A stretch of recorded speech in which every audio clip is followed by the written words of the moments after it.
So we will start. They will speak on a particular topic, and then you can ask questions.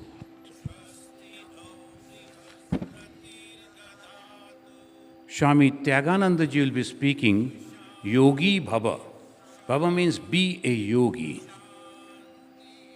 Now, Hinduism, it gives a great liberty that you can choose any path. And they discovered 4 different paths. One, by withdrawing all the senses from the sense objects, and you can realize God.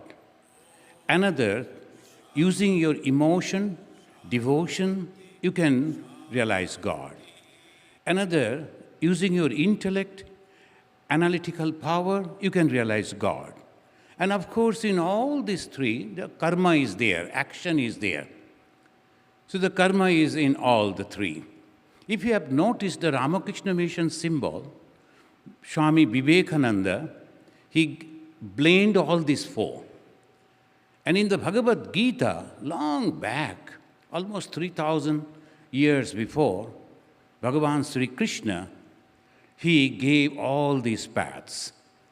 And when he is mentioning one path, he said, you must be this. Tasmad yogi bhavarjuna. Therefore, all other paths are not good. You become this. And then, when he says about the bhakta, bhakta is the best. About the jnana, jnana is the best. A little bit of confusion. That recently I received a phone call, and the lady was asking, which is the best path? Then I told, whichever path you feel appealing to you, good to you, easy for you, follow that. You will reach the same goal. There's no doubt about it. When Swami Vivekananda was giving a lecture, and one lady raised her hand and said, Swami, I don't think this is correct. You don't? This is not for you.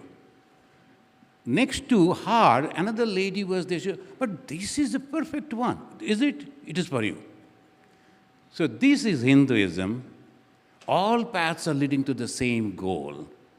The friends, all the 3 of us, I, Swami Shatmananda, I am from Chicago, and Swami Kripamayananda, Swami Tyagananda.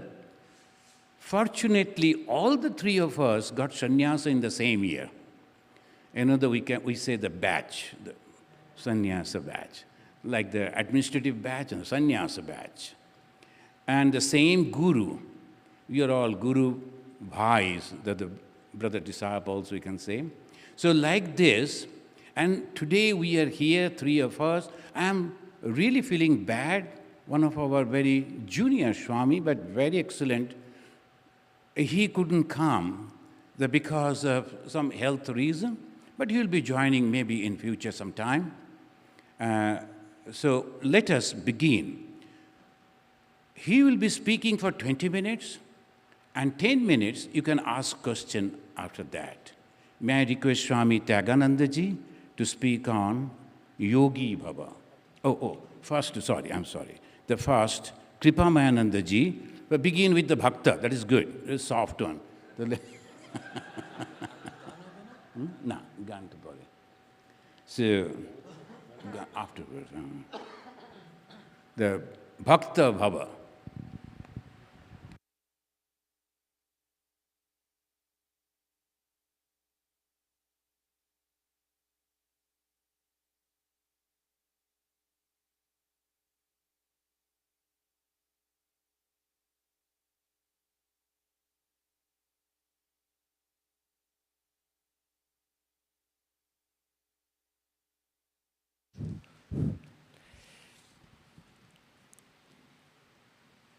As in the Gita, Sri Krishna said, as Swami Ishatmanji just told you, that Sri Krishna says, Tasmad yogi bhavarjuna.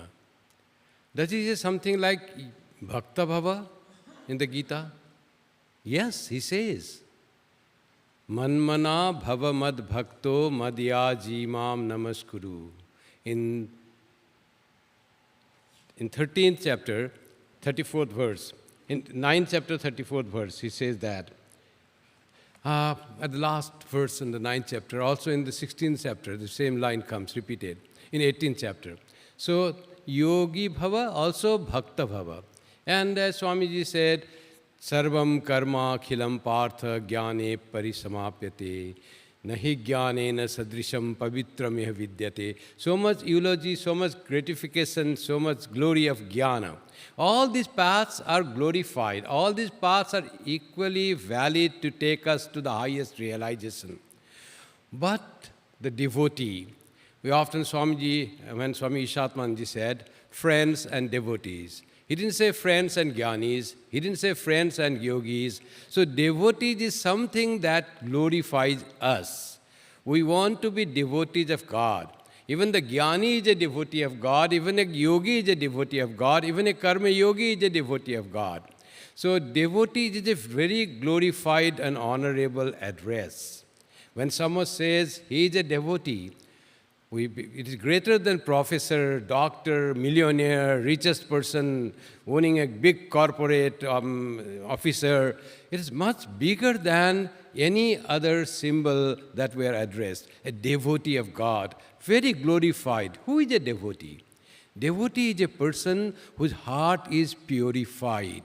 Devotee is a person who can feel whole world to be his own or her own. Devotee is a person who can make everyone her or his friends and relations, who can find oneness with all. That is a sign of devotee, because the devotee's heart is given to God, who is the oneness of all souls.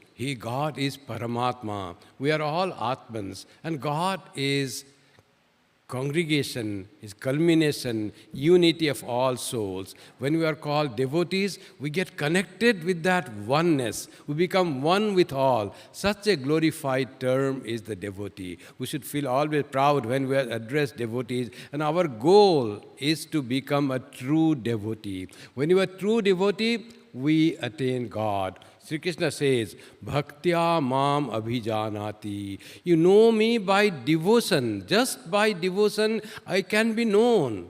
Yahavan yaschasmi tattvata. Who I am and what I am, I can be fully known. Tato mam tattvato gyatva. Just by bhakti it started. Bhaktya. By having devotion, you will know me, who I am and what I am. Tato mam tattvato, who really I am, what is my true nature, what is my real nature. By knowing that, vishate tadanantaram, then you enter into me. Then you become one with me. Then the devotee and God become one, inseparable. Devotee, in the heart of devotee says, God dwells. Sri Ramakrishna once was talking with them and asked one of the devotees to say, what is the greatest thing in the world? Can you just tell them? So they said, greatest thing in the world is God is the greatest. Is there anything greater than God? So someone said, yes. What is greater than God? Greater than God is the place where God dwells. So what is that? It is the heart of a devotee. Heart of a devotee is greater than God. Name of God is equal to God. Like that, there are some stories saying that in our Purana, there are stories. So, be a devotee, bhakta bhava. So, how to become a devotee? So that is the thing. How can we make our hearts pure? How can I find oneness with all? How can I be friendly with everyone? And how can I love everyone? Human beings, I love God. Then God is the sum total of all souls. When we love God, God we love everyone. So our goal is to love everyone, every human being and an object of our love when we become a devotee. Not only human being, every living being becomes our own being. Everything that exists is our own being, because God in reality, as it is said, if you are a bhakta, you can know me in reality as I am. What is the reality? Who is God? God is Sat Chit Ananda, Satyam Shivam Sundaram. God is beauty, God is existence, God is consciousness, God is auspiciousness. That God we find when we become a devotee, we get connected with God, and our vision also changes like the vision of God. God doesn't think we are separate and God is separate. Everything belongs to God. As it is said, God himself was one. And he said, Eko aham, I am one. I want to be many, bahusyama. And this whole universe was created out of what? Out of God himself. By whom? By God himself. The whole creation is God. God knows he or she, whatever you call God, God the Divine Mother, God the ultimate true Ishvara, the same thing. He feels oneness with this universe. When we become devoted to God, we can raise ourselves to that level. When we can feel oneness with everyone, oneness with the universe. So how to become a real devotee? How to transform our limited identity of a human being, of a man, of a woman, of a girl, of an officer, of a doctor, of a teacher, of a monk, of a householder, to a level that I am a devotee of God. How to do that? In the Bhagavad Gita it is said, Yat karoshi yadasnasi yad juhosi dadasi yat tapasyasi kaunteya tat kurushva madarpanam. You offer everything to me. Whatever you do, bring that, myself into that. Whatever you do, do it for me. Whatever you eat, yadasnasi, that also you offer to me. Don't eat for your sense gratification, for finding the taste, but eat as offering to God that resides in your heart. Yadasnasi, yajjuhosi, whatever you offer in fire worship it is given, whatever you offer in sacrifice, you do it for me. So, and whatever austerity you do, many here are initiated devotees, those who have taken mantra diksha, the holy name formally. And in that mantra diksha, many gurus say that when you have done your all upasana, doing japam and little meditation and prayer for the good of all, then after that you offer all the fruits of your upasana to your Ishta. Sri Krishna Arpanamastu, Shiva Arpanamastu, Sri Ramakrishna Arpanamastu. Whatever merit and goodness you have attained through your upasana, offer that to your Ishta. You don't want even your good results of your good action. You don't want any result of your action. You want only one thing, that is to please your Ishta. That is to please your God. When we become that, then we are devotee. That's why, yat tapasyasi kaunteya, whatever you do, austerity, brata, upasa, tirtha, what a pilgrimage, whatever you do, offer to your chosen ideal, Sri Krishna Arpanamastu. Whatever merit I got by doing the parikrama of Arunachala, by visiting Kailasa, by going to Bethlehem, whatever I do, offer that. Whatever, if there is merit, Lord, I offer that all merit to Thee. I want nothing, I want only Thee. And I know that You are there for me. That's what the bhakta does. And what happens to the bhakta? Bhakta becomes one with all that I said, and he gains such qualities as it is described in 16th chapter of the Bhagavad Gita, first 3 verses. It says, Abhayam Sattva Samsuddhi. He attains fearlessness, first thing of a devotee. He becomes fearless. All fear is gone.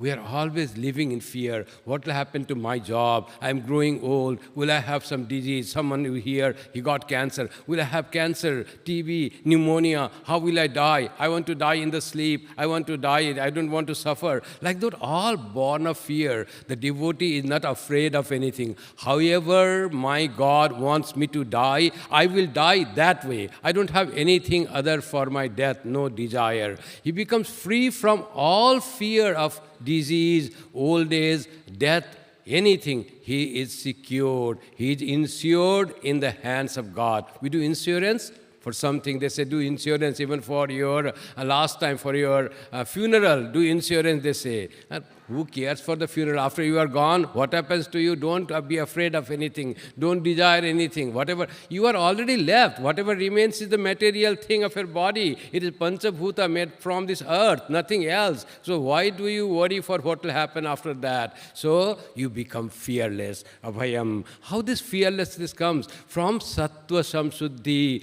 Sattva Samsuddhi is purification of the heart. Heart is purified. How it is purified? It is become free from all envy, jealousy, greed, anger, all are gone. Bhakta is that, whose heart is purified. How will it happen? By being devoted to God.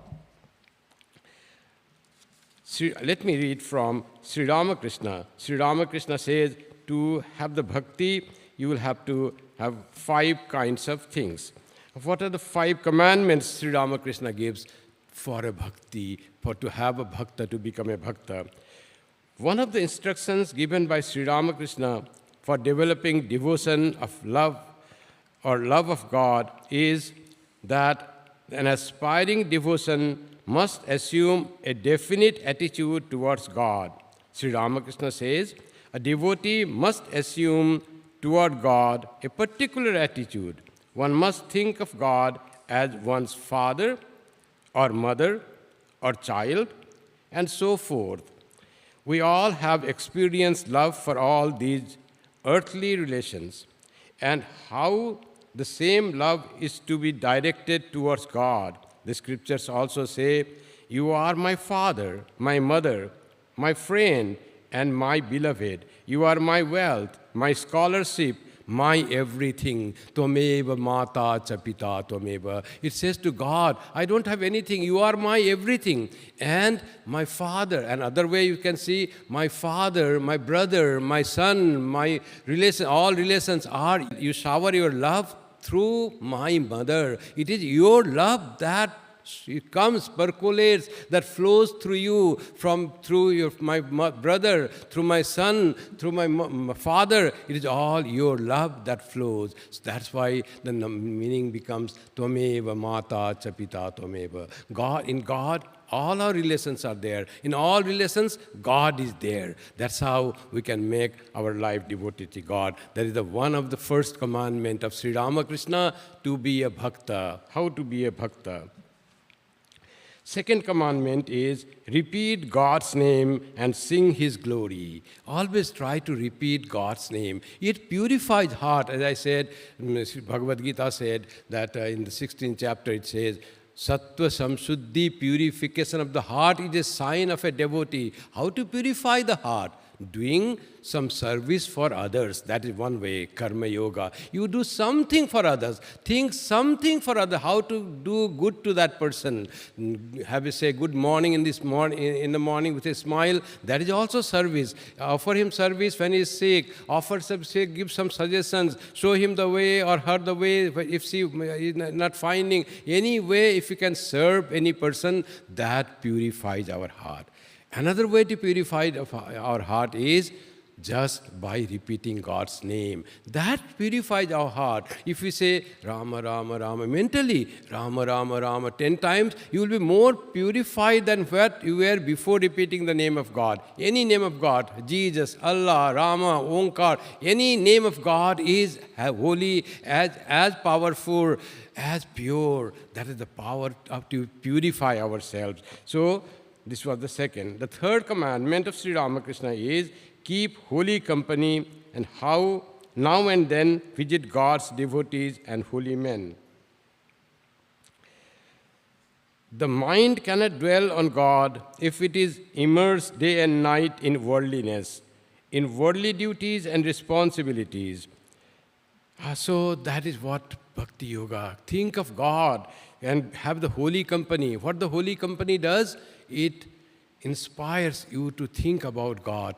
It energizes you to say that God is real. Sri Ramakrishna said, God is real. I promise you, I emphatically say you, I perceive God. God is real. Because you cannot see, don't think that God is something imaginary. Some people have seen in some stage. No, God exists. It is real. It is not, may not be seen by you now, but it can be seen. Many have seen in future. Many have seen in past. Many will see in future. And you, every human being, has the ability to realize God. That's why you have been made human being by the grace of God. Shankaracharya says, being born as a human being is one of the three great blessings of God. Durlabham trayame vaitat daiva anugraha hetukam. By the grace of God alone, by the great blessing of God alone, we become human being. That is what we are, all human beings, having the capacity to realize God. And that's why holy company. Holy company is not only the person, but also the books. You can read the holy books, that is the holy company. You can have conversation of the holiness, something about good things, something about positive. When you converse among your friends, that become holy company. Holy company is that which lifts our mind towards the purity. Any conversation, any association that lifts us up is called holy company. The fourth commandment is, and you should always discriminate between the real and the unreal. God alone is real, the eternal substance. All else is unreal, that is impermanent. By discriminating thus, one should shake off impermanent objects from the mind. So this is what Sri Ramakrishna says. This world is temporary for some time. It will not remain like this. We will not be always like this. Everything is changing. Remember, this world is unreal. When everything is unreal, then alone that is real, unchanging, permanent, eternal is God and God alone. Everything that we perceive with our senses is unreal because it is impermanent, it changes. Know for that. Everything is changing. That you have gained the knowledge. You say Shiva had the knowledge, eye of knowledge. No, you have in the Devi, you see, third eye of Shiva they call. What is that? That is third eye. To understand that this world is impermanent in every dealing, every time. When you understand that, and God alone is permanent, real, eternal, that is the opening of the third eye. So that was Sri Ramakrishna's one teaching. Another teaching is, do all duties but keep your mind on God. Live with all, with wife and children, father and mother, and serve them. Treat them as if they were very dear to you, but know in your heart of hearts that they do not belong to you. That is, that's what, not really, no one belongs to us. We all come to this world, our relations starts after our birth, and it ends with our death. So this relation is as long as we are in this world. So know that, but we are all connected. Nothing is unreal in that sense. As the Atman, we are all real. As the body, we are all unreal. As Atman, we are all connected to that Paramatman. We are one with everyone in God. So remember this, says Sri Ramakrishna. And his fifth commandment is, God exists and the realization of God is the only goal of life. That is the final and the fifth commandment of Sri Ramakrishna, to become a bhakta, to become bhakta bhava, be a devotee. So how to grow in devotion? The 16th century great saint Madhusudana Saraswati, he said that he describes 3 stages of bhakti, evolution of bhakti. He says, in the first stage, a devotee is firmly convinced, I belong to God. You have become devotee. God is taking my care. I belong to God. What is the second evolution, next step of evolution? The second stage, he strongly feels God belongs to me. First is I belong to God. I have to hold on to God. to get rid of all ignorance, bondage, suffering, impermanence, darkness. And second is, God belongs to me. I don't have to care anything. God is there for me to look after everything. That is the second evolution stage of the devotee. What is the third stage?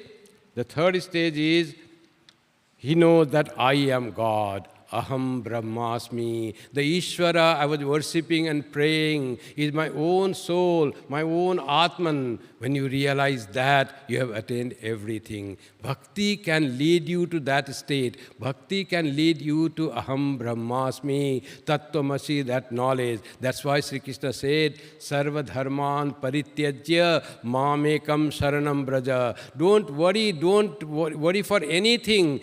Just surrender yourself to me fully. Aham tva sarva papebhyo mokshayishyami. I will take all your care. I'll make you free from all sin, all weakness, all ignorance. I'll make you free. I'll make you realize who really you are. Shankara said about the bhakti, what says, moksha karana samagram bhaktireva vidhiyate. Of all the means of liberation, of freedom, bhakti excels. Bhakti is the highest. And he said, what is bhakti according to Shankara? Bhakti Shankara says, swaswarupānusandhānam bhaktiritya vidhiyate. To know your own true nature, through your own swarupa, that is bhakti according to Shankara. Sandilya said, bhakti is the utmost attachment to God. Narada said, bhakti is the supreme love for God. All these three definitions of bhakti means the same thing. In Sri Ramakrishna's 5 commandments, you must have, if you have noticed nicely, there were all 4 yogas well described. When you said keep holy company, it was Raja Yoga. When he said you should always discriminate between real and unreal, it was Jnana Yoga. When he said do all your duties and serve your parents, knowing fully that God alone is real and in them God is there, that is Karma Yoga. Like that, in all things, there was, when he said, repeat God's name and His glories, it was Bhakti Yoga. So, all the yogas in that message of Sri Ramakrishna to Yam when he met Sri Ramakrishna. It is recorded in the Gospel of Sri Ramakrishna. With this word, I would like to conclude my speech. Bhakti Bhakta Bhava. It is a commandment of Sri Krishna. It is a commandment of God. Sri Ramakrishna saying, God is real and God realization is possible for all. Realize God. When he says, it is not only commandment, it is also blessing to all those who come to God, who look towards God for their fulfillment of their human life. The goal of human life is, ultimate goal of human life is to realize God. Bhakta Bhava, be a devotee, is not only a commandment, it is a great blessing of God to all of us. Thank you very much.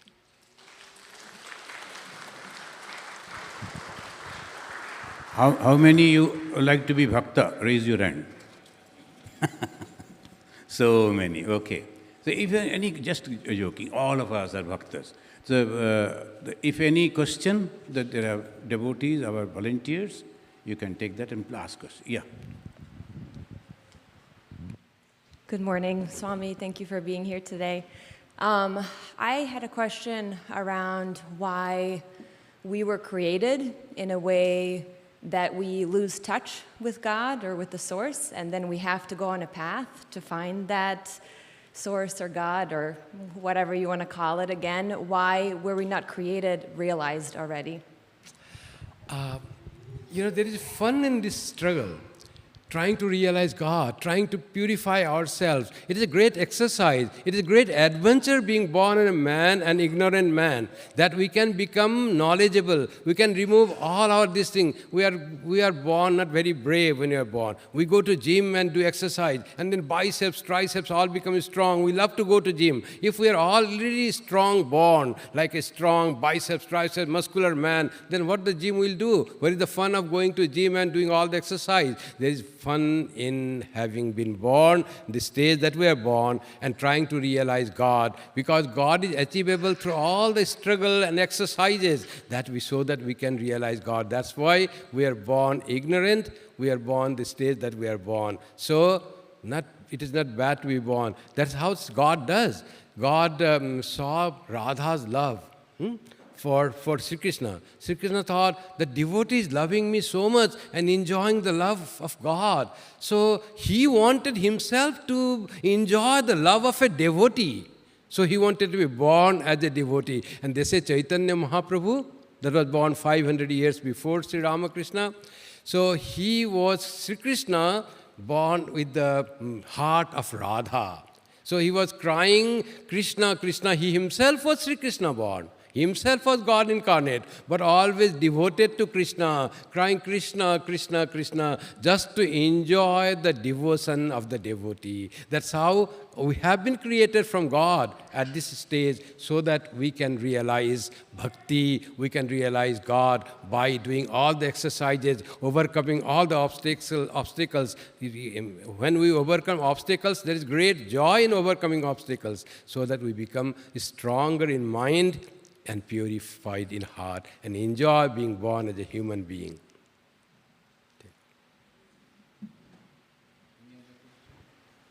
Any other question?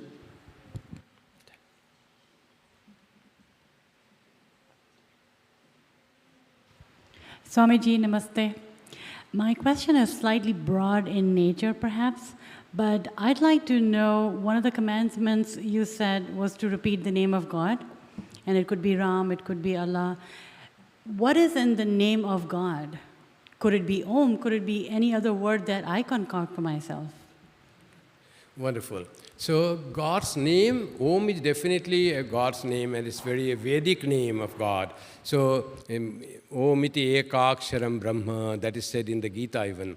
Om is the one monosyllable Brahman, the Supreme Lord. When you say Om and God are same, inseparable. That's what the power of name of God. Chaitanya Mahaprabhu says that God has created various names, and in every name He has put all His power and the glory and the blessing. So every name of God is pure and holy and powerful to liberate us, to give us bhakti and jnana. That is the power of God's name. So, name of God, when you know it is the name of God and repeat it, every name is equally powerful. Every name is potent. Krishna or Rama. They say there's one nice Hindi couplet. They say, Ati Sundar hai do naam, Krishna kaho chahe Ram. Whatever you say, both are so beautiful, potent, powerful, pure. Any name of God, Kali, Durga, Jesus, Allah, Omkar, any religion, any name of God is so purifying. Just the name of God is purifying. Yes.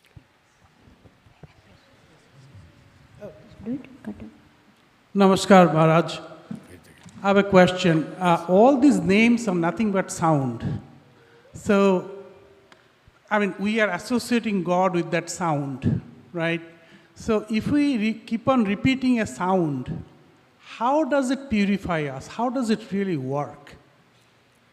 Okay. So, this type of doubt had come to a disciple of Sri Ramakrishna.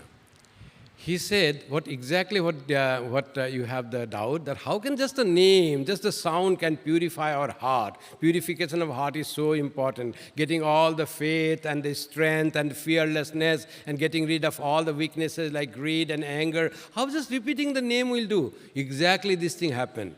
He asked Sri Ramakrishna, how can I overcome the weakness? And Sri Ramakrishna said, Harinam karo. Repeat the name of Hari, repeat the name of God. He said, what? He doesn't know perhaps the solution. That's why he gave the simple thing, repeat the name of God. But since Sri Ramakrishna had said he was his guru, and then he said, let me do this. Surprisingly, when he repeated the name of God for some time, then he found really all his weaknesses had gone. They vanished. Sri Ramakrishna's words were true. It is a tasted truth that repeating the God's name can make us a devotee, remove all our weaknesses and ignorance and all cruelty in our heart, all anger and hatred and greed and separation and all this thing. And it can not only, if it removes all those, what remains? What remains is love. Love is our innate quality. Love is one with our soul. We don't have to learn love. You don't have to inculcate it. When we remove the obstacles, weaknesses, love is already filled there in our heart. So try yourself and see whether it purifies or not. Whether Sri Ramakrishna's words, how true they are, you will also be able to understand that. I think we exceeded 10 minutes. Last question. Hi. Namaste. If God has created the human beings, so there is a separation, right? God is separate from the human being. At the same time, you said, it is said in the scriptures that God and human being are oneness. How do we Yes, that is one question that depends on how you perceive the world. Okay. So God actually created human beings means this separation is just perceptible separation. It is projection. It appears as separate. It is not really separate from God. We are not separate from each other. We just perceive it. We just see it that we are separate. It is unreal perception from the standpoint, highest standpoint of reality, of realization of God. We are all one. As we evolve spiritually, why spiritually? Just to become a better person, you will find your oneness with everyone. Oneness, love is just uniting factor. When you love someone, you feel like that person. When you love your child, a child little hurt, you feel that pain. You become one with that child. That child and I, that separation goes. That this separation is just a perception. When God created this world as separate from Him, it is not real creation. It is just a projection. It is just the appearance that the world and I are separate. Sri Ramakrishna gives example of this. How do you know how this separation between God and us is like one stick put on the river Ganga.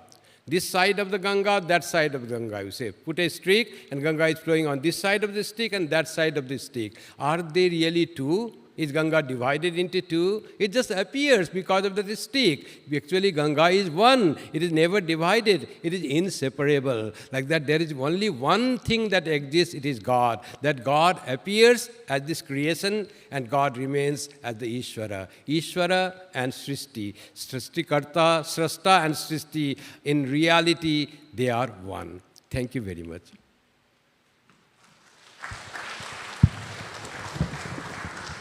Thank you, Swami Kripamayananda ji, for the excellent deliberation. And to really enjoy this devotion, I will now invite Sri Kailash to sing a beautiful bhajan. Kailash, please.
बादल देख डरे होशा,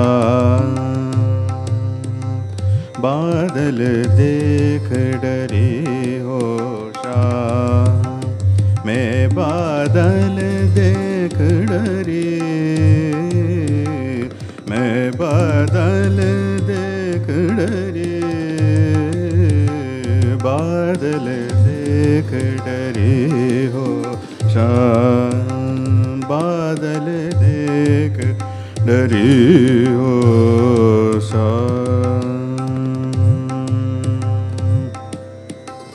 काली पीली घटा उमड़ी, काली पीली घटा उमड़ी, बरसो एक डरी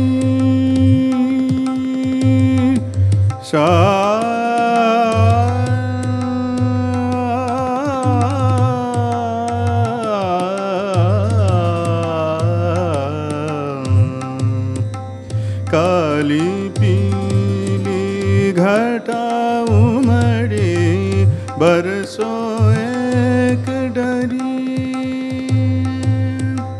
जित जावो तित पानी पानी, जित जावो तित पानी पानी, हुई हुई भोम हरी, हुई हुई भोम हरी, बादल देख डरी हो श्याम, बादल देख डरी हो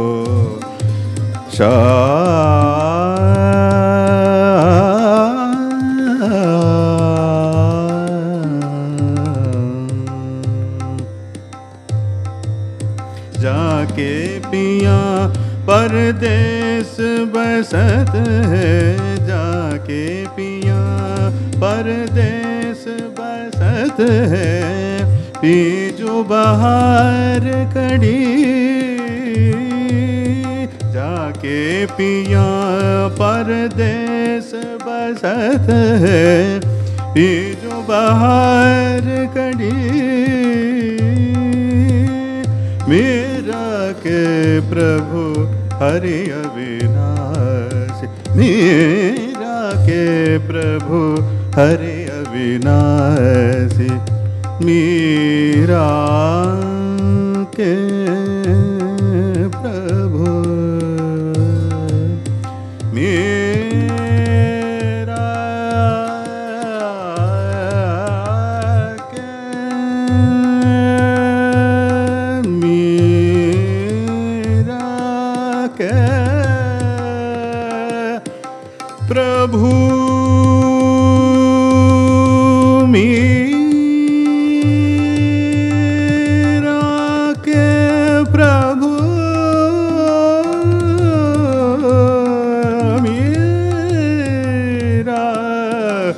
के प्रभु,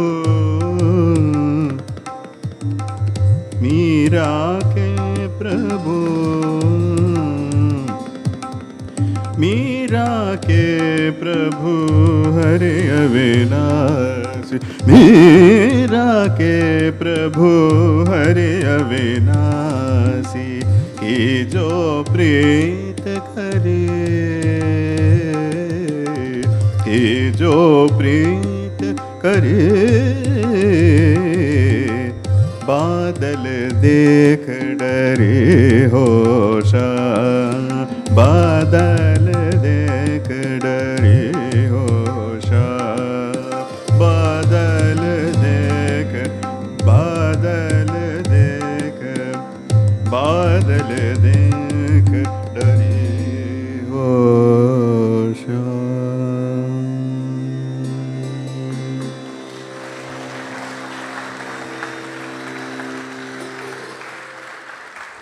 Excellent, excellent. Thank you. So the devotion that takes our mind so deep, and the Meera, the great devotee of Krishna, she is thinking the Lord Krishna, even in the rain, in the clouds, everywhere. So the God is everywhere. Now, the Swami Tyaganandaji may tell us that no, not outside, all inside. Withdraw all your senses Now we're going to listen from him. Yogi Bhava. Be a meditator, yogi.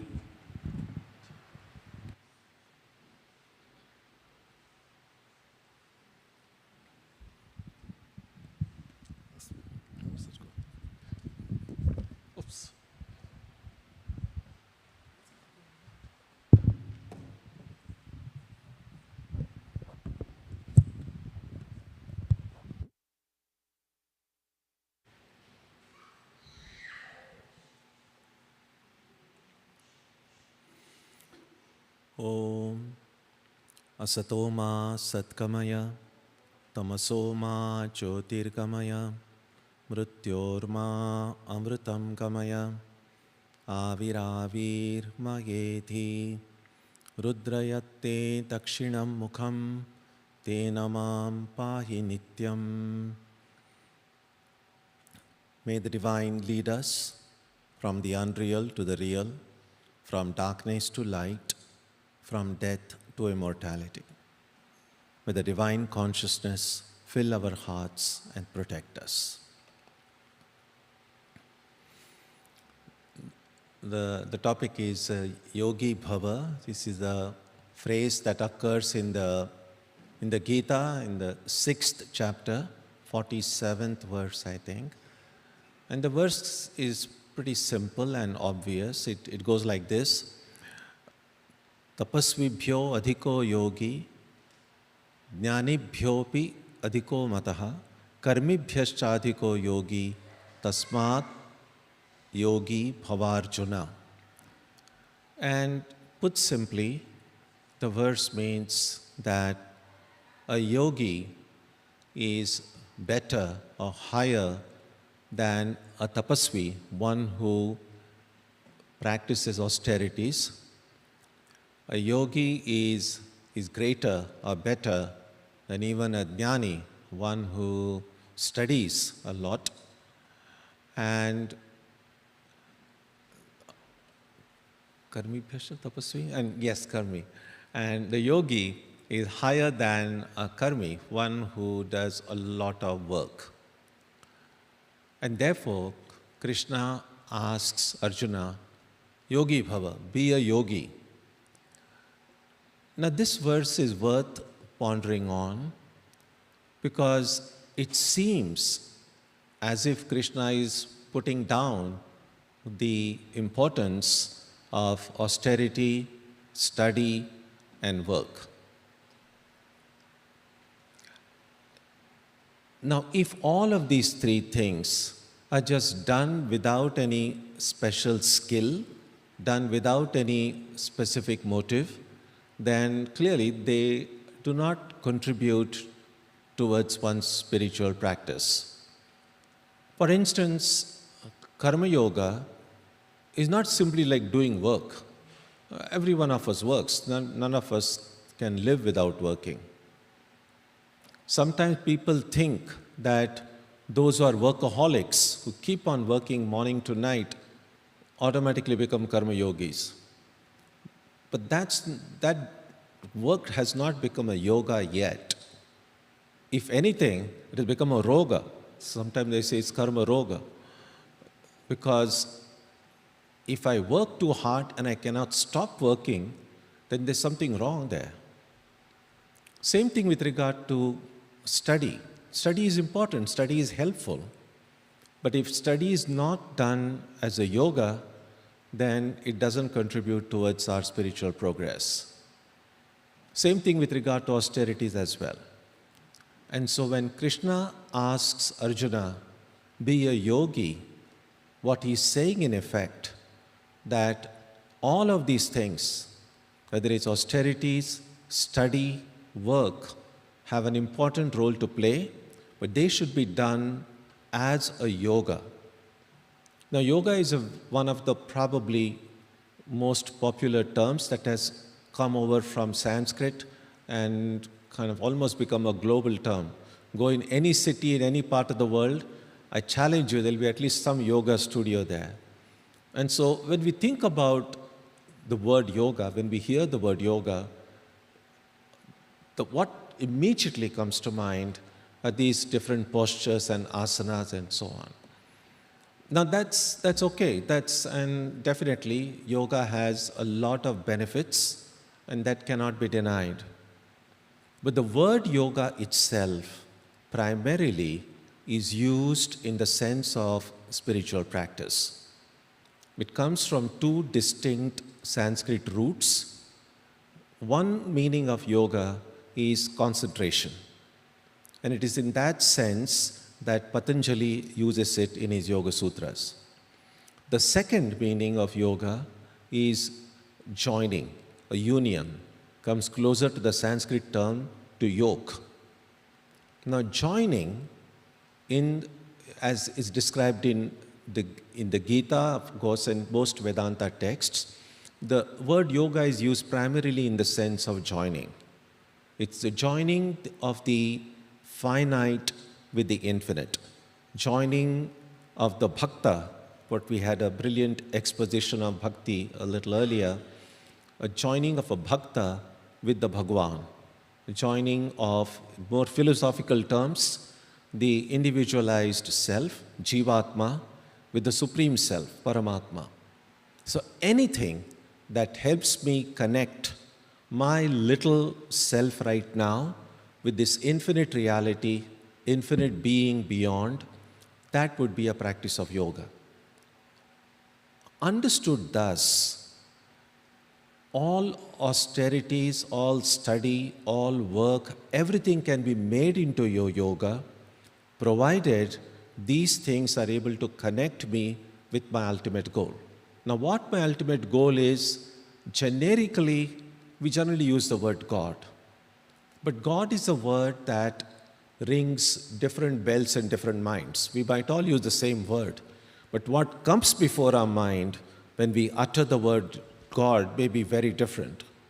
And therefore, it's very helpful in our personal practice to not just take things for granted or just repeat things the way everybody repeats them, but sometimes to ask oneself the question, when I say the word God, who do I really mean? What comes before my mind? When I say I, who am I really? These are the kind of questions that are important in spiritual life. Because when we begin to ask these questions, and in light of that, follow the guidance given by scriptures, the guidance given by our teachers, and then do austerities, then do study, and then do the work, then it becomes productive, then it becomes helpful. One of the austerities that many people observe, for instance, is fasting. Many observe fast on the Ekadashi, the 11th day of the fortnight, and that's a good practice, that's helpful. But again, simply by fasting or simply by not eating on a certain day itself cannot make anyone spiritual. Well, it probably give you a good appetite the next day. But if it has to become spiritual practice, then fasting becomes beneficial only when the time that is saved in, we do spend a lot of time in the dining hall, in cooking and so on. So when you're fasting, that day some amount of time is saved. Some amount of energy is saved because your body doesn't have to digest a lot of food. That saved time and energy, what am I doing? How am I using that time and energy that is saved? So alongside fasting, if I do a little extra japa or extra meditation, extra prayer, then that austerity of fasting has some meaning. Similarly, with regard to study, it's not just about how many books I have read. It's very easy to boast before your friends and, I finished this, I finished that. We cannot really finish any of these books. Gita can never be finished. Finishing the Gita would mean I have become enlightened at the study of that book. So as long as that does not happen, we cannot really finish anything. So a better way to study, when does study become a spiritual practice, is that every time I study, I need to don't study too much at a time. Just read a little bit, reflect on what it means, and most importantly, then we need to connect it with our own present life. Because only when something gets connected to our present life, only then it becomes more relevant to us. Not everything that we read has to be relevant, clearly. Everything that occurs in books are generic principles. But every one of us is a unique person. We have a very unique situation in life. No two people are identical.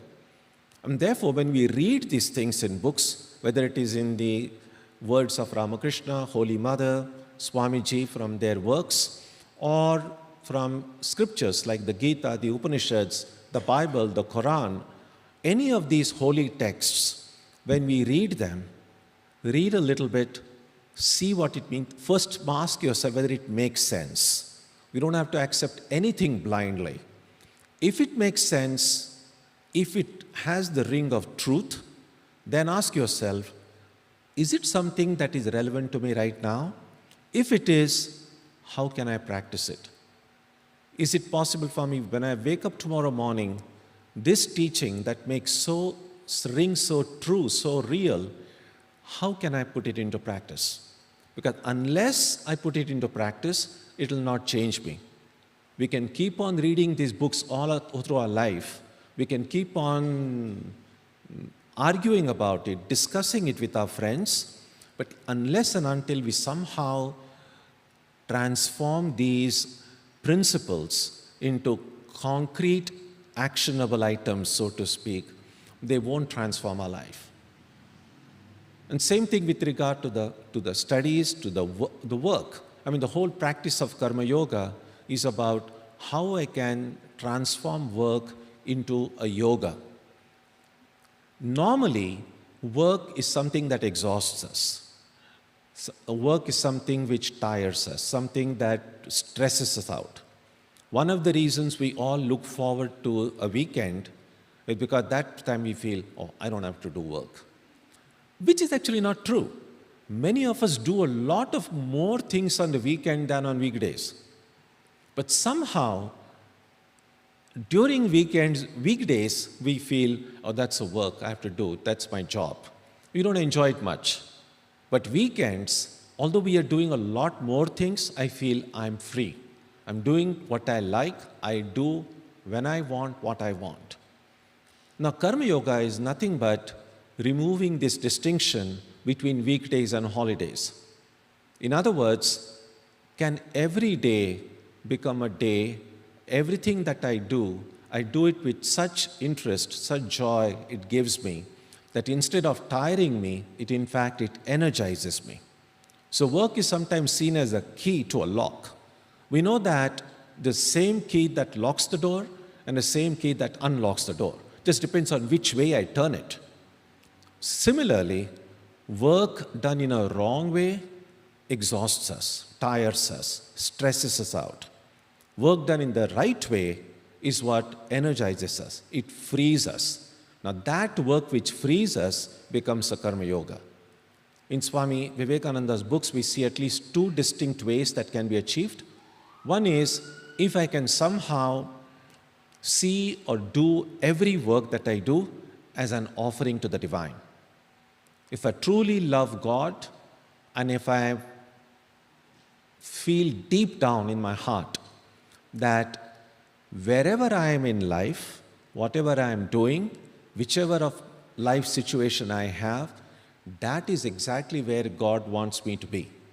So every work that I do, no matter how small or how big, let me do it out of love for God. If I can do that with every activity, then that work will not bind me. That work then becomes a yoga. Or I can do the work, as Krishna says in the Gita, that do work just for work's sake. Do not with no intention, no expectation of any kind. That would make it a yoga as well. So one simple recipe for happiness is don't expect anything from anyone, anytime. Now, sometimes we make the mistake of thinking, if I don't expect anything, I will not get it, which is not true really. We are going to get what we are going to get, and we are not going to get what we are not going to get. My expectation of something makes no difference at all. And so expecting something is a completely useless activity. We can be happy right this moment. If I can touch my heart and say, I don't expect anything from anyone. It's not easy for parents to say, I don't expect anything from my children. For children to say, I don't expect anything from my parents. That doesn't mean you won't get. You will get everything. Love, understanding, support, everything will come. But stop expecting. That becomes a yoga also. So there is a lot to think about when Krishna says, be a yogi, yogi bhava, that my life as it is now, what I do, what I think, how I work, how I relate with other people, all of these things, am I doing it as a yogi or am I doing it as a bhogi or a rogi? There are lots of similar sounding terms in our texts. So, spiritual life, therefore, to conclude, is more than simply doing a little prayer in the morning and evening. It's more than simply doing a little bit of japa in the morning and evening. It's more than simply doing some reading a little bit. Or it's more than going to some place of worship regularly. It's more than simply attending lectures. All of these are useful. But spiritual life itself is a 7/24 or 24/7 activity. There are no holidays in spiritual life. As long as religion remains a once-a-week activity in my mind, or just twice a day something that I do to remind myself I'm spiritual, that's good, but not enough. If I want my life to be truly transformed, then I don't stop being a spiritual seeker. So we don't have to be spiritual only when I'm inside a temple. Can I be spiritual even when I go shopping? Can I be spiritual even when I'm doing gardening? Because in every instance, no matter where I am, no matter what activity I'm engaged in, if I remember my ideal, if I remember God, if I somehow connect everything to the divine, I will truly be a yogi. Only then can we say, we can touch our heart and say that when Krishna said, yogi bhava, be a yogi, that will become real in our lives. It's not as difficult as it sounds. Its only thing is we need to use our willpower, seek God's grace, and it will happen. So, as long as we don't make a beginning, it will not happen. There is a Chinese proverb which says, even the journey of 1,000 miles begins with the first step. So, if you want to be yogis, and if you have not thought about this before, don't say, I'm going to start from tomorrow. Say, I'm going to start from now, from this moment onward. That is something that will make Krishna happy. That is something, through His grace then, we will be able to become yogis in the truest sense of the term. My prayers to Sri Ramakrishna, Holy Mother, and Swamiji, that through their infinite grace, every one of us here becomes a yogi, beginning this moment. Thank you. Namaskar. Yeah.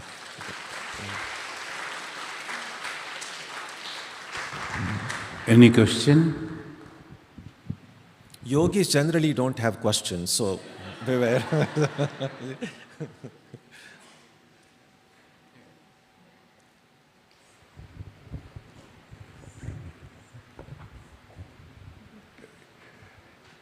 Would you say more about yogi in discerning between good action and bad action? What is the role of deciding what to do?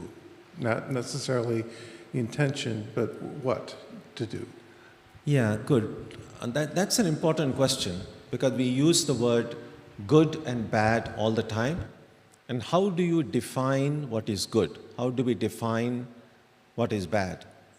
Because to give an objective definition is definitely difficult, because a certain thing in a certain situation, in a certain place might be good. The same thing at a different time, in a different situation, a different context might be bad. So subjectively, it might be possible to say that any action, any activity that goes to make me more unselfish, that's good. Anything that makes me more selfish is bad. One other way to look at that also, something that Swami Vivekananda often referred to, is that anything that makes me strong, either physically, mentally, emotionally, morally, that's good for me. Anything that makes me weak in any of these ways, that's bad. Or a bhakta might say, anything that takes me closer to God, that is good. Anything that takes me away from God, away from my spiritual life, that is bad. So there are these kind of a subjective ways of discerning between good and bad, but objectively it might be difficult to do so. Thank you. You had mentioned that being a yogi or being in a spiritual life is a 24/7 thing. Would you be able to clarify what that means? You gave an example, like, for example, any activity like gardening. So if I'm doing gardening, is there something else I should be doing, or you just focus on that activity? It just depends on one's relationship with the spiritual ideal. For instance, a bhakta, a devotee, will say, this gardening that I'm doing, the flowers that grow, for whose sake am I doing it? Is it just for my pleasure? Then it becomes a very selfish activity. A bhakta will say, if God is everywhere, then God is also present in my garden. God is wandering through the garden. Or God comes when you pluck these flowers from your garden and put it before the altar in your home. So that activity you're doing, not for your personal sake, but you're doing it out of love for God, something as an offering to God. A second thing would be also, and when gardening is a little bit easy to describe it this way, but some of the work at workplace, suppose you are a software engineer and said, how am I serving God by coding? And one way to look at that would be that whatever knowledge, skill, energy that I have, a devotee will say that has come to me through God's grace. And these things that yes, I might have worked hard for it, but clearly, without God's grace, my skill, talent, knowledge, I would not have had it. Now, if I can use it in the best possible way, in an honest, ethical way, these gifts that I have received from God, then that becomes a yoga also. And so it's not, of course, this is assuming that the activity that we do is ethical and moral. One cannot say, oh, my immoral activity, also I'm offering to God. No, that wouldn't be. So assuming that what we do is ethical and moral, every action, no matter how much, we sometimes make this very fictitious distinction between secular and spiritual. But really speaking, to a spiritual seeker, everything is spiritual. Everything can be divinized. And authenticity, that would be an authentic life. Sometimes worldly people are more authentic than spiritual people. Because sometimes when we go inside a temple, we suddenly become very holy and very sanctimonious. And then outside, we're just kind of a different selves altogether. But oftentimes worldly people, or out and out materialists, they're very authentic. Even if they go to a temple, they'll behave in a very worldly way. So they are worldly everywhere. Now, can a religious person be religious everywhere? Can I be spiritual everywhere? That would be one way to test the authenticity of one's own life. We cannot be like changing hats, that inside a place of worship I'm spiritual, then I go I'm someone else. We need to have some constancy in our life, I think.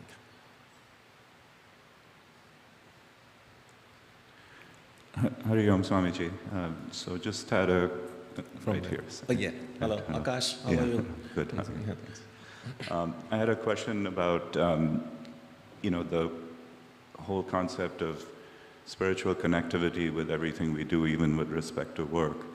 We're often not working in isolation, but we're working in a team with responsibilities to guide and mentor others. And it certainly takes a village to accomplish, certain things. And how do you infect that same spiritual connectivity to everything that we do across a diverse pool of people that you depend on to actually accomplish a certain larger goal? Sure. We have more control over ourselves, and we have very limited control, if any, on the people that are around us.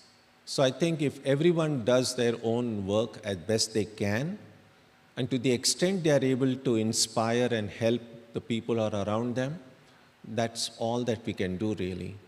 And so it's possible that I may do everything with as a yogi would do, but people around me don't see themselves as yogis, and they may be doing things in a very un-yogi sort of way. I don't think there is much you can do, except perhaps try to encourage them, try to persuade them. That has some limited possibility of changing some minds, but we know people are entrenched in their way of thinking. So I think the best is to make sure that we are doing things correctly, and hope and pray, and as much as possible encourage people around us to do things in that way as well. Thank you.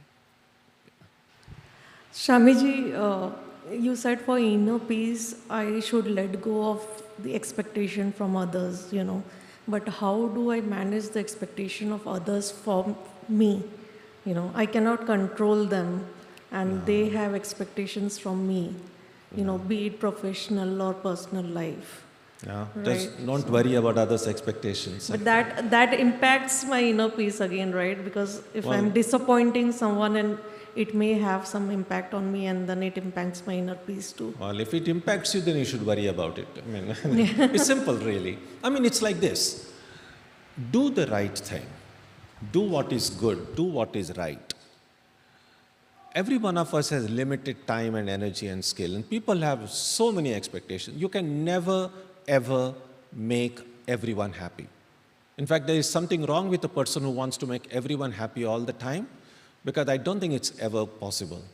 So best is, whatever time you have, whatever energy you have, always strive to do what is right, what is good, be helpful, be kind, be loving, but always also accept the possibility, no matter how much you do, there'll always be some people who will say, no, you should do more. You can't do anything. If you start worrying about it, you will never be at peace. So do the best you can. At the end of the day, offer everything at the feet of God and say, now I need good sleep. Namaste, Swamiji. I'm a novice in spiritual path, so pardon my ignorance if there are any in my question. So far I have read in Narada Bhakti Sutra that knowledge and devotion are intertwined. You can't do one without the other. And that's my first observation. The second one comes in Bhagavad Gita, where Arjuna listens to all the path and he ultimately chooses karma yoga, basically. And my question, the first part is, why are we compartmentalizing the yoga if they're so intertwined? If we cannot do one without the other, why are we breaking them into boxes? My second question is, ultimately, we are over here in our Kurukshetra, basically this world. So why is karma yoga given the least importance all the time? Why is it always either bhakti or jnana yoga or something? And why not karma yoga if we are going to live in this world and deal every second? Why is it getting such a low priority? No, I don't agree. I don't know, you must have heard someone say that, but I don't think karma yoga has a low priority at all. I don't think any of the yogas, the priority is really in our own heads. So there is objectively, no one says that karma yoga is least important or anything like that. In fact, Swami Vivekananda says any one of these yogas can take us to the highest, including karma yoga. And so it's not that it's of less importance. And very briefly, there are really no compartments. I think we make a mistake if we define these yogas objectively by what is done. I think that would be a mistake. So sometimes people think, oh, if I sing and dance, then that is bhakti yoga. If I study the Upanishads and the Gita and do some reflection, that is jnana yoga. If I go and do a lot of social service or help in soup kitchen, that is karma yoga. And what's remaining now? Bhakti. Yeah. No, bhakti finished. What? Raja yoga. And then if I sit in meditation, then that's Raja yoga. That's not very helpful, I think. I think yogas are better seen as subjectively what part of the mind is being used. And that's how I believe Swami Vivekananda categorized this yoga into these 4 groups. And that is, the mind has primarily 3 functions or 3 powers. So the cognitive function, the power of reasoning and logic that is in the mind. So whichever spiritual practice predominantly uses the power of reasoning and logic, that can be classified as jnana yoga. Whichever spiritual practice predominantly uses the power of feelings and emotions, that can be categorized as bhakti yoga. Whichever spiritual practice predominantly uses the power of the will as it is employed in the external world through the work that we do, that is karma yoga. And whichever spiritual practice predominantly uses the power of the will internally to discipline and purify the parts of the mind itself, then that would be Raja Yoga. So understood this way, we all have minds, we all have emotions, we all have all the power of reasoning, we all have the power of the will. So there are really no watertight compartments between 4 yogas. But depending on whichever of these tendencies of the mind is dominating within us, a certain yoga we might be attracted to more than the others. But there are no 4 compartments. So thank you very much for this thing. Thank you very much.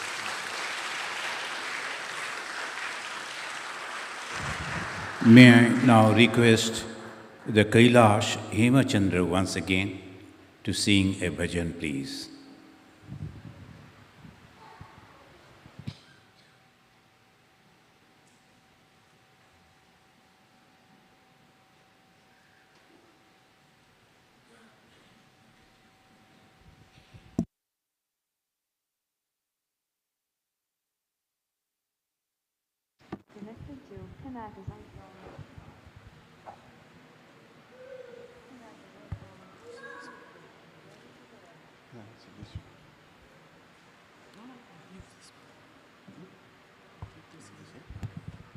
Just sing from here. Okay.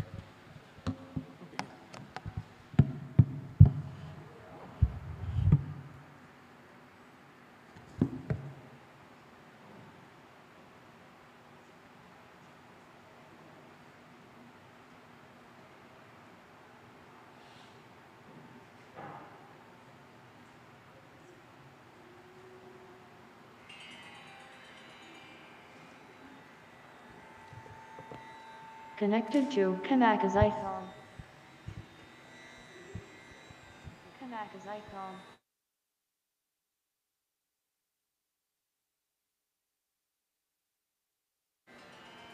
Kanaka's icon. Connected to Kanaka's icon.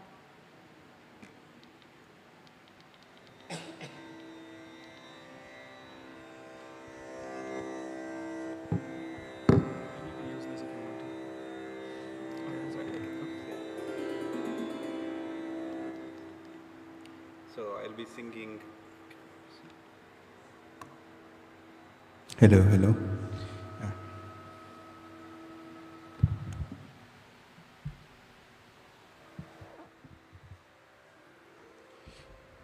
So I'll be singing a composition of Sant Namdev, where he says that everything is Vitthal, and knowing that everything is Vitthal, even in this Kali Yuga, he can come to no harm.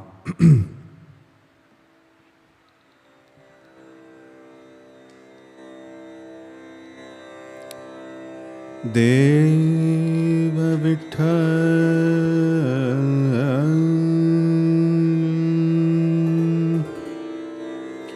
Deva Puja,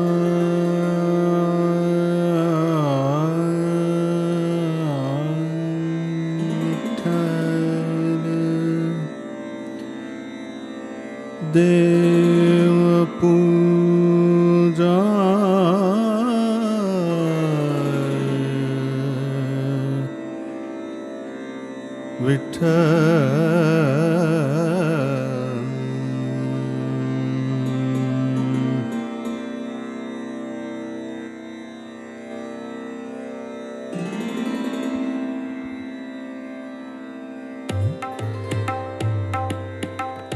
Tirtha Vitthal, Kshetra Vitthal, Tirtha Vitthal, Kshetra Vitthal, Tirtha Vitthal, Tirtha Vitthal, Kshetra Vitthal, Deva Vitthal, Deva Puja Vitthal, Deva Vitthal, Deva Puja Vitthal, Tirtha Vitthal, Kshetra Vitthal, Tirtha Vitthal, Vitthal, Vitthal, Vitthal, Vitthal, Vitthal, Vitthal, Tirtha Vitthal, Kshetra Vitthal, Tirtha Vitthal, Kshetra Vitthal, Tirtha Vitthal, Kshetra Vitthal,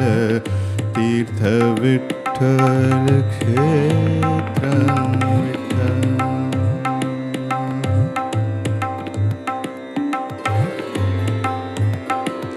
Mata Vitthal, Pita Vitthal,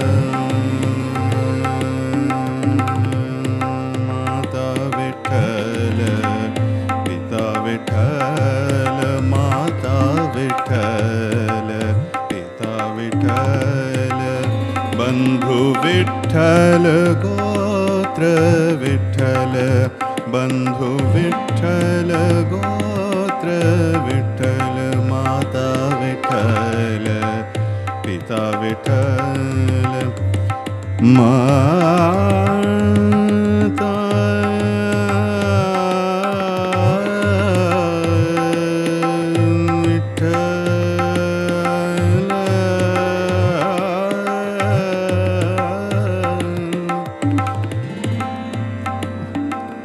Pita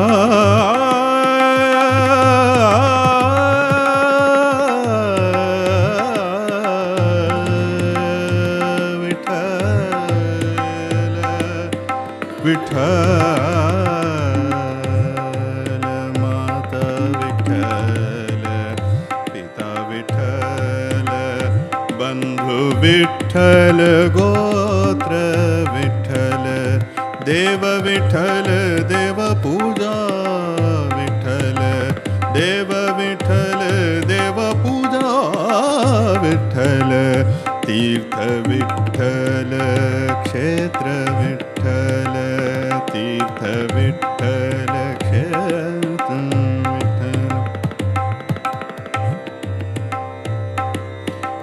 Guru Vitthal,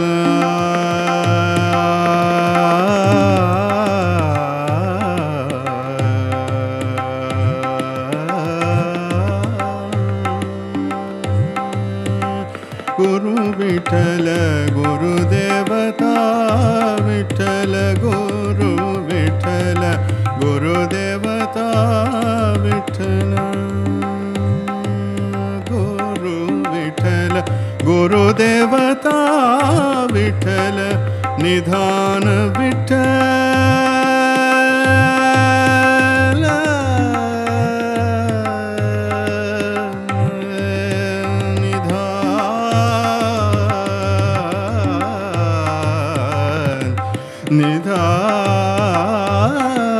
Nidhan Vitthal, Nidhan Vitthal, Nirantara Vitthal, देव विठ्ठल देव पूजा विठ्ठल देव विठ्ठल देव पूजा विठ्ठल तीर्थ विठ्ठल क्षेत्र विठ्ठल तीर्थ विठ्ठल तीर्थ विठ्ठल क्षेत्र विठ्ठल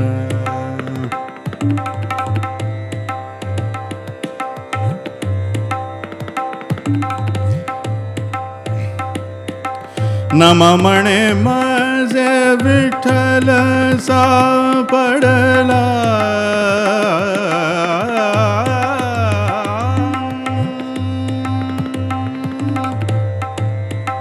नम म्हणे माझे नम म्हणे माझे नम म्हणे माझे नम म्हणे माझे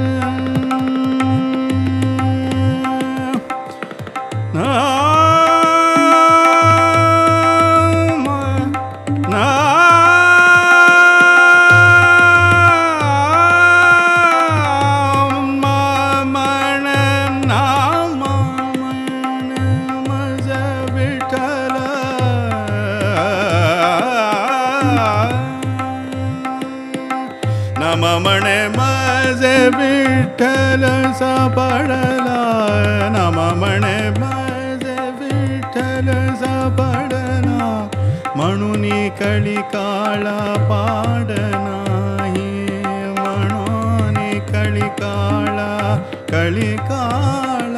पाड नाही म्हणून कळी काळा पाड नाही पाड नाही पाड नाही तीर्थ विठ्ठल विठ्ठल विठ्ठल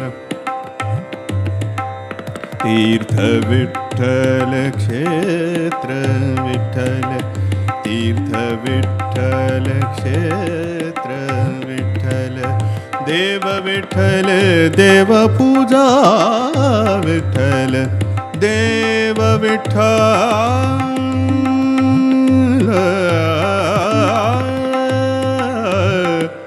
विठ्ठल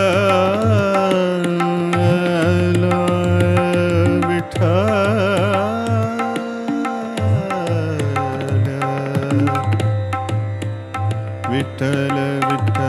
विठ्ठल विठ्ठल विठ्ठल विठ्ठल विठ्ठल विठ्ठल विठ्ठल विठ्ठल तीर्थ विठ्ठल क्षेत्र विठ्ठल तीर्थ विठ्ठल क्षेत्र विठ्ठल तीर्थ विठ्ठल क्षेत्र विठ्ठल तीर्थ विठ्ठल क्षेत्र विठ्ठल तीर्थ विठ्ठल तीर्थ विठ्ठल विठ्ठल विठ्ठल विठ्ठल तीर्थ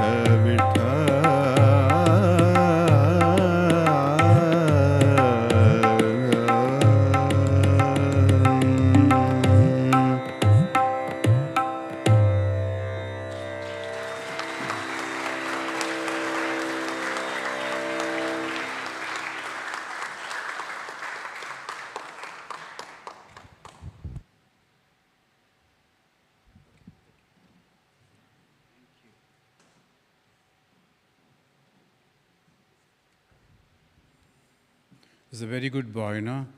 Certainly,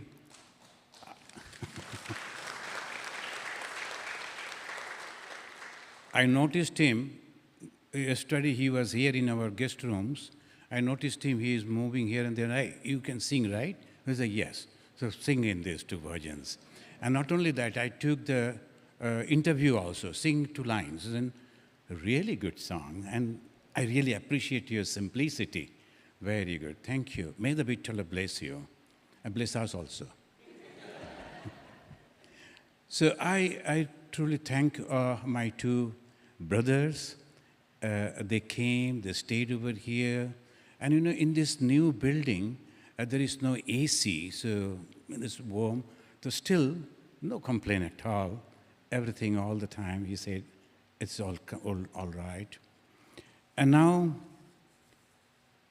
a long, long back, the rishis, the great thinkers as because they could solve their other problems like the food, shelter, clothing. Now they started thinking, so each and every one, three things are common. All beings, they want three things. What? No one wants to die. And we all like to know, very much curiosity. And thirdly, we want happiness, joy. No one wants to suffer. Why these three common things in every being? Right from the ant to the dinosaurs, no one wants to die. There must be the cause and effect. So they started searching. They search all the outside, the pariksha lokan, everything, all the lokas, everything they searched. But they found everything is changing. Right from the sun down to the clump of earth, everything is changing. And all are mixed with a makeup of 2-3 things. So obviously, anything that is made of more than one thing is going to part, going to break. So something must be there which is permanent. Then they started searching within themselves. After searching the nature, then they started searching among themselves. By closing the eyes, they became yogi.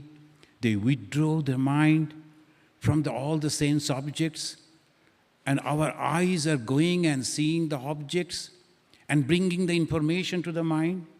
The ears are hearing the sound, bringing the information to the mind. The touch, the smell, the taste, all these are bringing everything to the mind. They call it ahara, ahorana, the collecting. We have to stop this, to tranquil our mind. Otherwise, constantly, so many different things will be going on and we'll be agitated, mind will be agitated. So they purified their food. The food, all this, is not only the taste, all this. So stop that. So when they closed their eyes means they stopped all the senses. What happened? Mind became tranquil. The moment the mind became purified, detached from the objects of the world, it started giving different wonderful knowledges automatically. And they found the one from which everything has come. And it was so difficult to express that. Why it is subjective? I cannot say it is actually a little the darkish, a little fat, nothing like that. Everything in that way, only one, and it is me, I cannot express. The very, very subjective. Only we have to realize it. They gave the name Brahman, not Brahmana, Brahman. The Brahman means all-pervading consciousness. Now that is one only, and to know that one is called knowledge. So what is knowledge? Bhagavan Sri Ramakrishna never attended school, and he was asking this question, not only a graduate, he was from the university, the master degree holder, and he was a principal of a school. Sri Ramakrishna, who never attended the school, he was asking this question to that educated person, hey, what is knowledge? And he was thinking knowledge means this information. Immediately he said, to knowing one is knowledge, and to know many, ignorance. This is so clear. To knowing one is knowledge.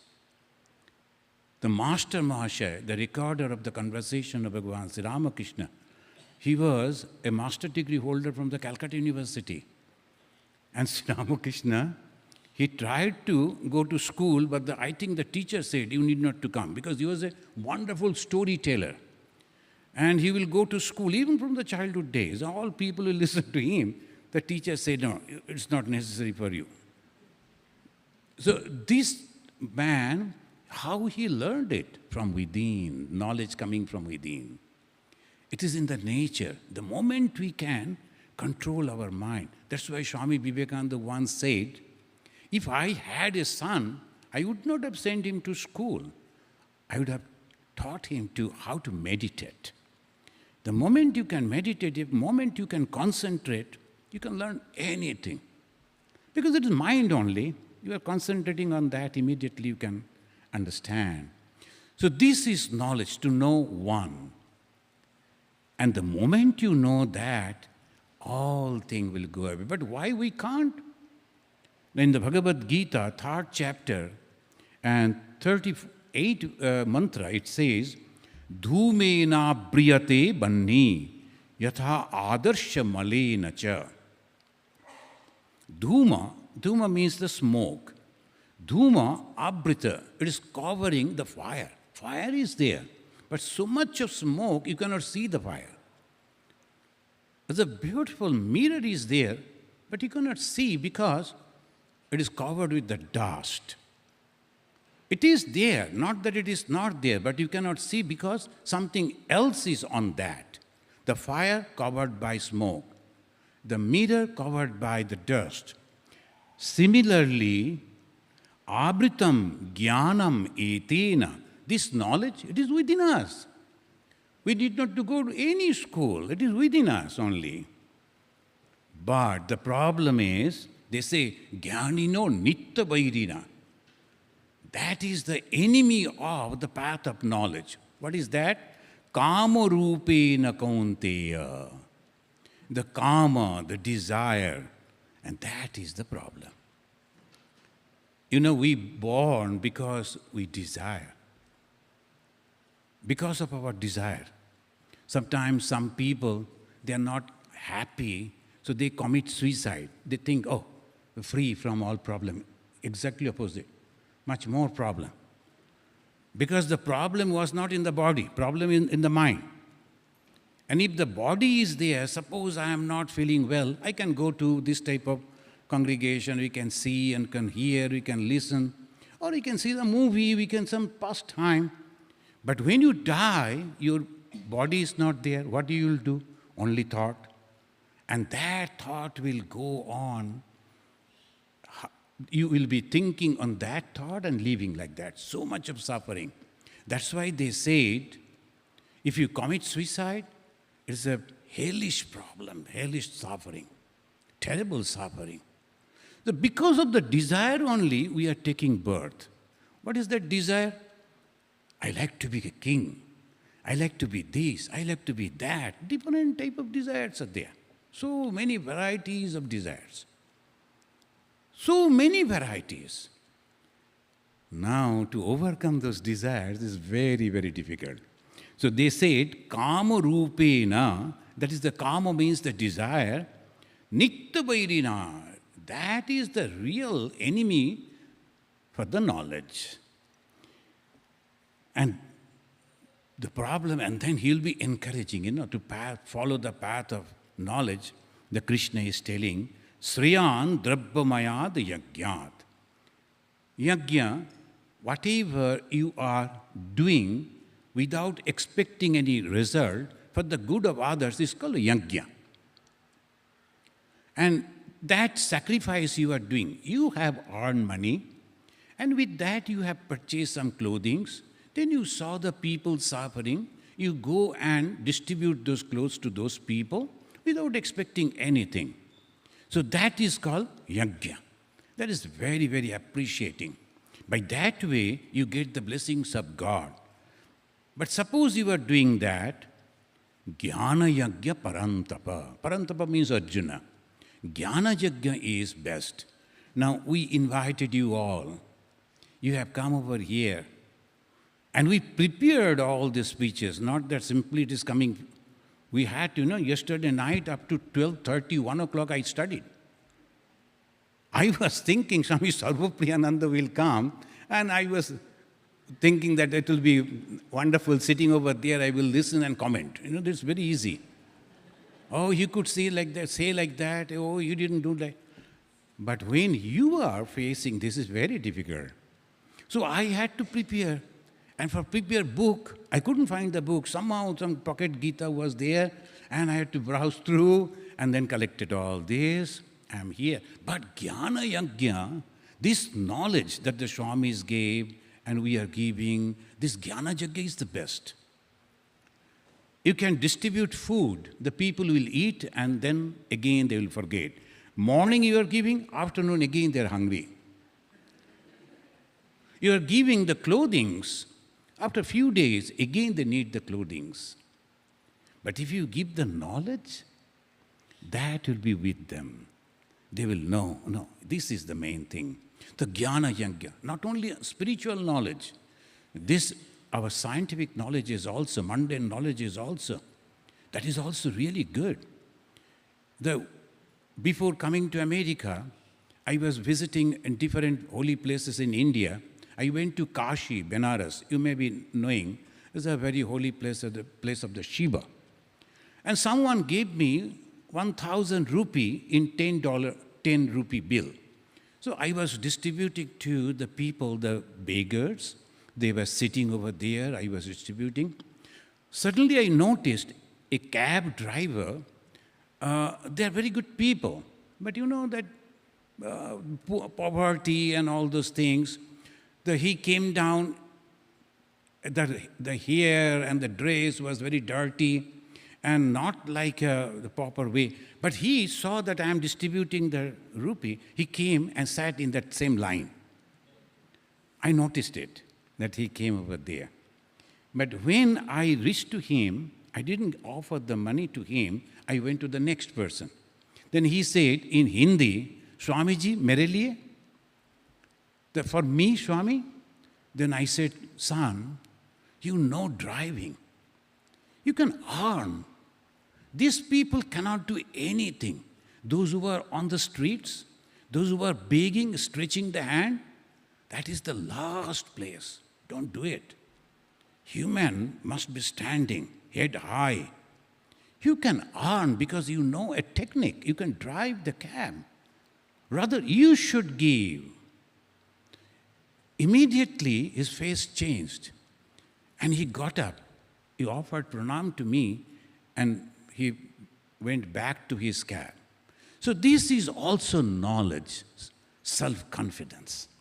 Swami Vivekananda said, the Vedanta means self-confidence. The more I grow, the more it seems to me that everything lies in manliness. This manliness is the self-confidence. There is also knowledge. And then when you are confident, when you can do that, I am not stretching my hand. Begging is the last option. And that is only for the sannyasins. And that is very holy, you know. We don't go to any one person. We go to different people. Not for us, for God. Bhagavan Sri Ramakrishna said that is the tradition. But the householders, never.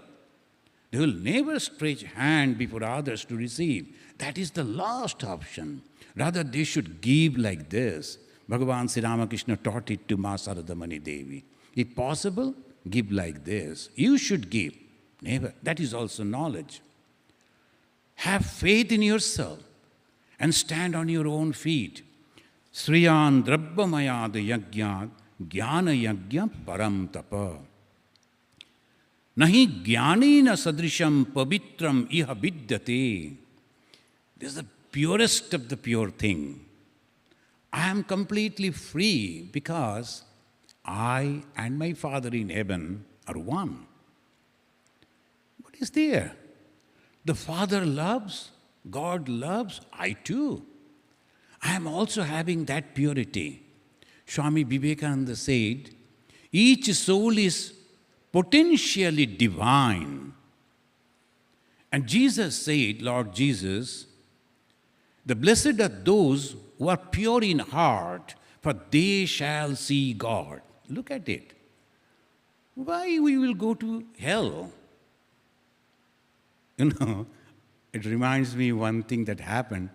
So I was a young brahmachari.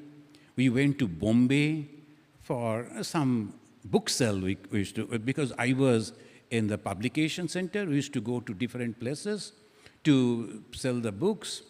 We went to Bombay, then returning back. It was a very good train, but in the daytime, because of the population, you cannot maintain that is reserved seat and all that. So a lot of people were there. And one young lady, she was also standing there, a nun, young nun, Christian nun. And I felt for her because so many young boys are there and she is alone. So I asked our devotees to squeeze and make a room for her. She came and sat. Then she was looking at me. I told, do you like to say anything? Yes. Are you a Christian? And no, I'm a Hindu. Oh, I am sorry. And why? Why you are sorry? Oh no, you see, because you will go to hell. Are you? I told her, are you sure? So I told her, are you sure that you are going to heaven? Oh yes, I will go to heaven. And then, thank you. Because the ungrateful people like you, if they are going to heaven, I don't like to go to heaven.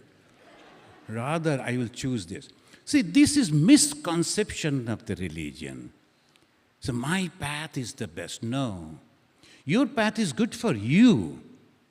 But you have to reach over there. And finally, you have to develop love and unselfishness. Otherwise, it is of no use. And how that love and unselfishness can come? When I see my God in every being. The blessed are those who are pure in heart. What is the purity? Love. Purity, unselfishness. Each soul is potentially divine. All of us are divine. Only because we don't know. And only we have to cultivate that through the path of bhakti, devotion, through the path of yoga, meditation, through the path of unselfish work, and through the path of knowledge. That much. And nothing else. By that way, we can reach over there. Nahi jnanena sadrisham pavitram vihavidyate. Along with this, another thing that happened, I like to share with you. I told it in many of my lectures, how the mind become narrow. So one young boy was there in Assam. I was in Assam, in part of India. And he invited me to have tea in his house. I went. But his father was a great Vaishnava. And the Vaishnava, they never liked others. And when the father came to know that I will be visiting, he was objecting. The father and son, I was not knowing all this. Then the mother and the son, they planned they should put the old man in one room and lock it. Because otherwise he will do some problem like... So I went over there, they asked me to sit. I was sitting, waiting for the breakfast and the tea and all that. But Dad, his father, he is also intelligent. He used that grandson, hey, come and open it. Grandson, the little boy, he opened it. The father came to my room and he was dancing and shouting, Krishna is the only God, there is no other God, Krishna is the only God. Then the son and the mother came rushing, come. Then I understood immediately. I told, no. Why you are unnecessarily disturbing him? Krishna is the only God. Then he stopped and said, you also accept Krishna? And you what? Whom else? Krishna is the only God. But they were telling Ramakrishna, I will talk to you about that. Ramakrishna is also there. But let me ask you one question. Which Krishna you are worshipping? Only Krishna standing with the flute, Krishna standing with the Radha, that Krishna? Or the Krishna who said, Sarvata panipadam tat, Sarvata akshishiro mukham, Sarvata srutiman loke, Sarvam abritta tishtati. I am everywhere. All the heads that you see, I. All the eyes, all the ears, all the beings, each and everything. It is me, Krishna. Is that Krishna? That means the consciousness everywhere. So he, perhaps, with Sanskrit and all those things, he said, okay, I have understood you are a good person, take tea. So he permitted me. I told, okay, thank you. So narrowness, actually, we don't understand. Bhagavan Sri Ramakrishna solved this problem. He said, I love my God as a lady loves her husband. But in the in-laws' house, she is having relation with the seniors, with the juniors, different type of relations. But she knows my place in this house because of the husband. So special type of relation with the husband. The Ishta-nishtha, in Sanskrit they say Ishta. Ishta means chosen God, chosen idol. What says Bhagavan Sri Ramakrishna? But when you go to other places, no problem. We can bow down, we show respect. That is called jnana. God is present everywhere. Do you know in South India that Murugan, he is having 2 wives. The same Murugan, when he comes to the eastern part of India, northern part, he becomes Kartikeya, bachelor. Can you imagine? But we don't have any problem. In South, he is having 2 wives, and here the same God, only changed the name, bachelor, no problem. Why? Because we know it is our choice. We have so many millions of gods and goddesses, but we don't fight. Go to any Hindu temple, so many gods and goddesses, but we don't fight. Why? They are our choices. I like the God in that particular form.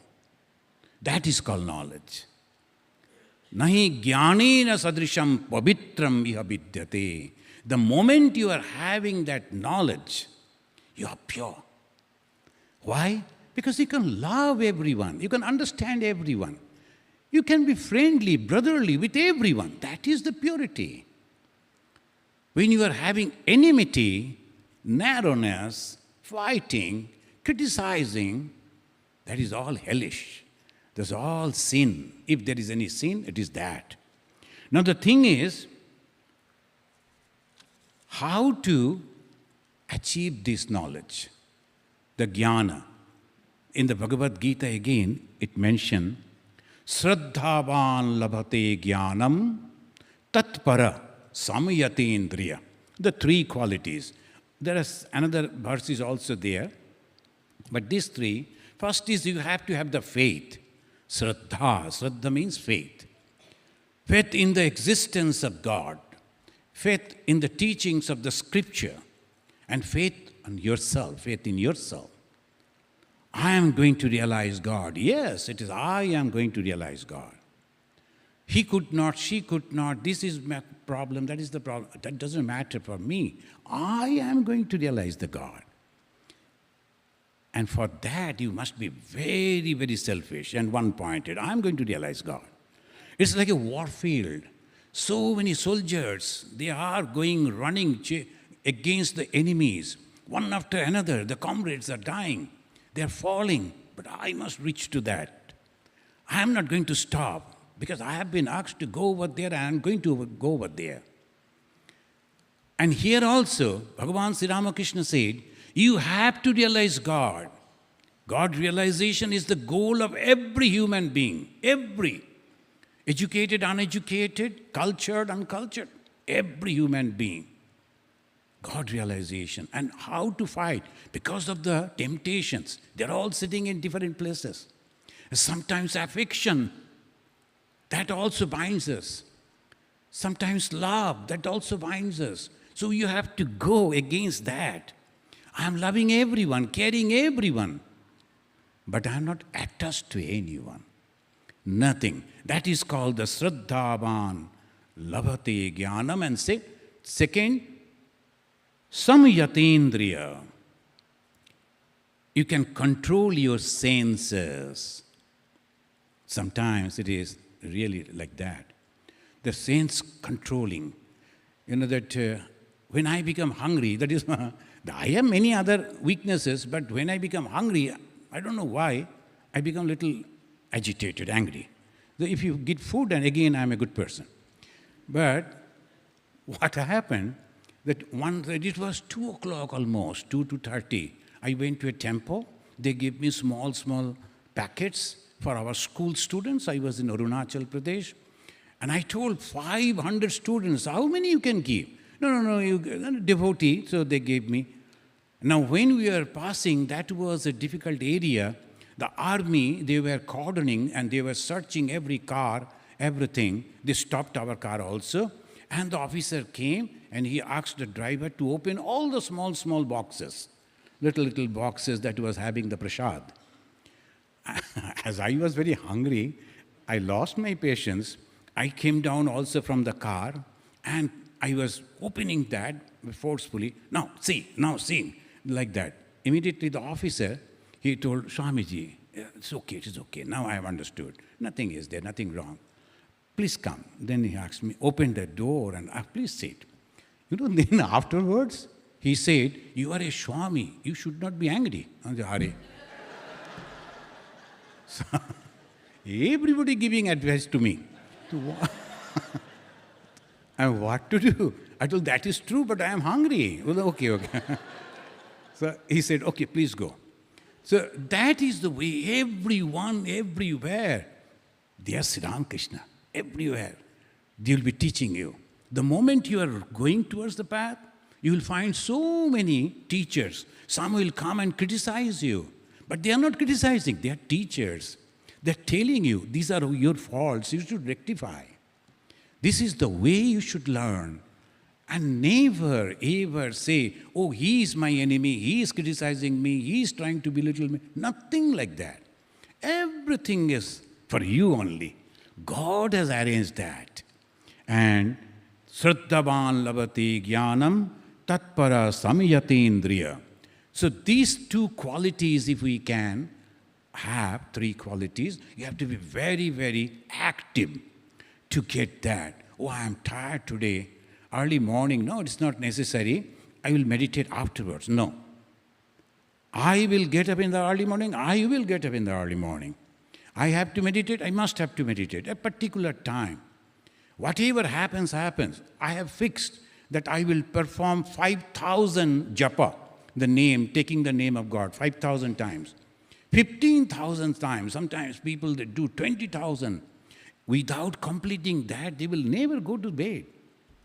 And when you are going on doing that, the mind ultimately will say, okay. And that is the time you become Swami. Swami means the master. Master of what? Of whom? We don't have anyone.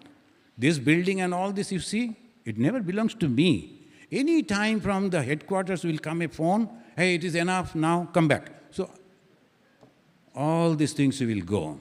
So this is where we are not the owner of this. Who's Swami? Who's master? My own mind. That is with me. I am the master of that. And what will happen after having this jnana, after having this knowledge? Jnanam labdva param shantim achirena adhigacchati. After having that knowledge, jnana, param shantim, there's an extremely joyful happiness. And immediately you will get that. Always happy, always happy. And happiness we wanted. And the moment we know that, we are not afraid of death. As our Kripamayanandaji was telling, someday I will die. Why unnecessarily every time you have to go on talking about the illness? You know what? My experience, another experience in Andaman. I went to collect some fund to a person.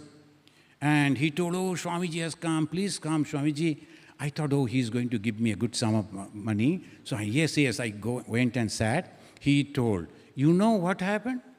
First doctor, doctor? The donation and doctor, how it come? Anyway, he's going to give me the donation. Let me listen some of the stories of his doctor. No, but it is unending. And that 10 years before, this doctor told these, and now another doctor is telling these. He asked his wife to bring the files, and I told him, okay, I will give you some donation, please stop it.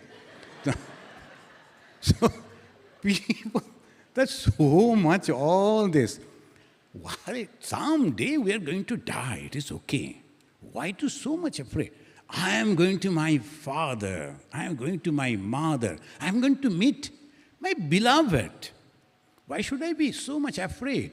After this body, if I like to enjoy something, another body I will get. Why? What problem? Some other day, some other time, again I will come. So this is jnanam labdha param shantim. I am not going to die. I am going to change this body only. That's all. I am eternal.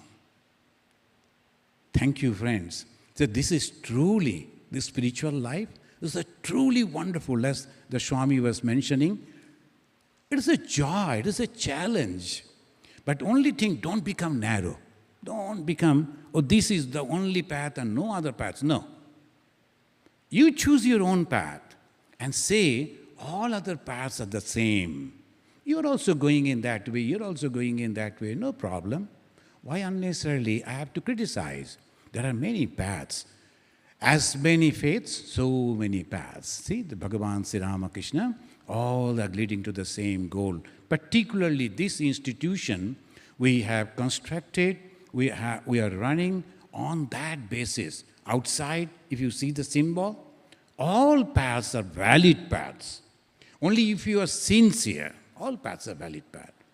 Only our request, we always say, don't say your path is the only path.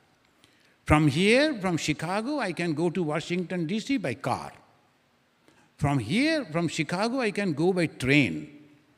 I can take a flight and go. But if you say, no, my grandfather went by train, my father went by train, I am also going by train, my son is also going by train, you should also go. And if you don't go, I am going to kill you. What is this? This is the problem. Since I am doing, you must have to do. Why? So, freedom, freedom, freedom. Freedom is the song of the soul.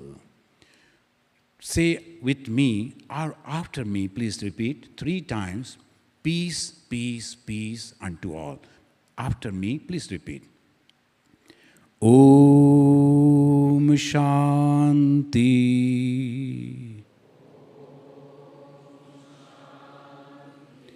Shanti. Shanti. Hari Om. Peace, peace, peace unto all. Thank you, friends. Thank you, devotees, admirers, sympathizers. Your presence is God's presence. Because Bhagavan Sri Ramakrishna said, when many people come together and with one pointed mind, they're thinking about God, the manifestation of God must be there, surely there. So may the blessings of God be always with us. May in this very life we can reach Him, my God, your God, or whatever, but that God who is Love. Thank you.